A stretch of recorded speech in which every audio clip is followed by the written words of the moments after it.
የጎፋ ዞን ጸጥታው ምክር ቤት የዞኑን የሰላምና ጸጥታ መምሪያ የ6 ወራት አፈጻጸም በመገምገም በቀጣይ አቅጣጫዎች ላይ በመከረበት ወቅት የዞኑ ሰላምና ጸጥታ መምሪያ ኃላፊ አቶ ወልደ ሚካኤል መኮንን የመልካም አስተዳደር ችግር በሃይማኖታዊ ጉዳዮች በተሳሳተ የሚዲያ አጠቃቀምና የቂም በቀል ግድያዎች መነሻ የሚፈጠሩ የጸጥታ አለመረጋጋት ችግሮች ሲፈቱ የቆዩበት አግባብና በቀጣይ መደረግ ባለባቸው ጥንቃቄዎች ላይ መምከር እንደሚገባ ተናግረዋል። በተለያየ መንገድ የሚፈጠሩ የጸጥታ ችግሮችን ተቀናጅቶ ሰላም ማስፈን ግድ ይላል።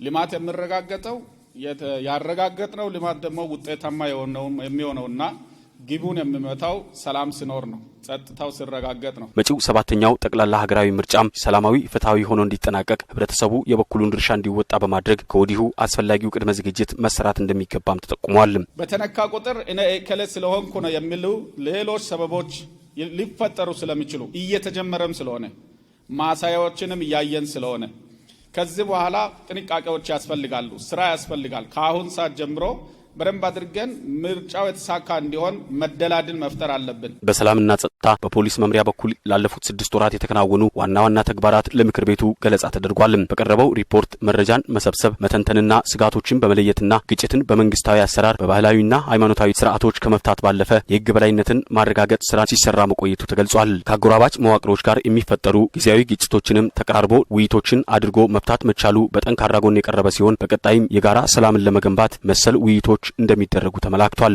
በአንዳንድ መዋቅሮች የተዘረጉ የመብራትና የቴሌ ታወር እንዲሁም የመጠጥ ውሃ መሰረተ ልማቶች ላይ የሚፈጸሙ የስርቆት ወንጀሎችን ለመከላከል በርካቶችን ለህግ አቅርቦ አስፈላጊውን ቅጣት እንዲያገኙ መደረጉ ተገልጿል። የዞኑ ፖሊስ መምሪያ አዛዥ ምክትል ኢንስፔክተር ኃይሉ ወዳጆ ባቀረቡት ሪፖርት ህገወጥ የሰዎችና የጦር መሳሪያ ዝውውር፣ ህገወጥ የንግድ ቁጥጥር ላይ መስራት ልዩ ትኩረት እንደሚሻ ገልጸው ሃይማኖት፣ ማንነትንና ወሰንን መሰረት ያደረጉ ግጭቶችንም ቀድሞ ለመከላከል አስፈላጊው ጥረት ሲደረግ ቆይቷል ብለዋል። ኮንትሮባንድ ዝውውር ጋር ተያይዞ በእኛ አካባቢ በስፋት ይስተዋላል። ይህም ውባደብረ ዛላን ይዞ ውባደብረ ፀሐይን ይዞ በቶ ከተማን ይዞ አልፎ መለው አካባቢ ታች ቆላማ ፓርክ ይዞ የህገወጥ ጦር መሳሪያ እንቅስቃሴ ያለበት ነው።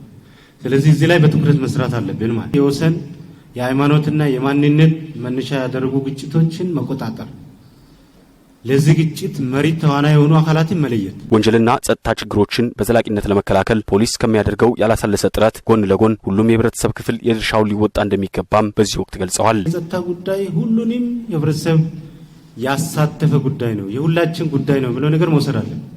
ለዚህ ደግሞ ሁሉንም ያሳተፈ መሆን አለበት የሚለው ነገር ተወስዶ መሰራት ያለበት ነው። ሌላኛው ለ7ኛው ሀገራዊ ምርጫ አቻ ሁኔታዎችን መፍጠር፣ ምርጫው ሰላማዊ፣ ዴሞክራሲያዊ፣ ፍትሃዊ እንዲሆን አቻ ሁኔታዎችን መፍጠር። ተሳታፊ የምክር ቤቱ አባላትም ከየአካባቢያቸው ተሞክሮ በመነሳት ቀጣይ ትኩረት ይሻሉ ባላቸው ጉዳዮች ላይ ምክረ ሀሳብ አቅርበዋል። የሰላማጎ ድመ ቀበለ፣ ገጫ ቀበለ እና መንደር ከኛ ሰዎች ጋር እርስ በርስ በድንበር ምክንያት ተጣልቶ ነበረ፣ ግጭት ነበረ። ከዛ ጋር ተያይዞ ያን መነሻ አድርጎ ብዙ ከብቶች ተዘርፈዋል፣ የሰው ህይወት ሞቷል። ትልቁ ክልሉ ጣልቃ በመግባት ዞኑ ጣልቃ በመግባት የእርቅ ፕሮግራም አድርጓሉ። ከእርቅ ፕሮግራም ማግስት ጀምሮ እስካሁን ድረስ ምንም አይነት የተፈጠረ ነገርም የለም። ህገወጥ የጦር መሳሪያ ትጥቆች በብዛት ከሚስተዋልባቸው መዋቅሮችም በየጊዜው ከህብረተሰቡ ጋር በጋራ በመሆን አስፈላጊውን ርብርብ እያደረጉ እንደሚገኝም ተገልጿል። ኦፕሬሽን በመስራት 2 ክላሾች በአንድ ቀን ይዘናል። በተመሳሳይ ደግሞ ድምጽ አልባ መርዛማ ቀስቶች አሉ።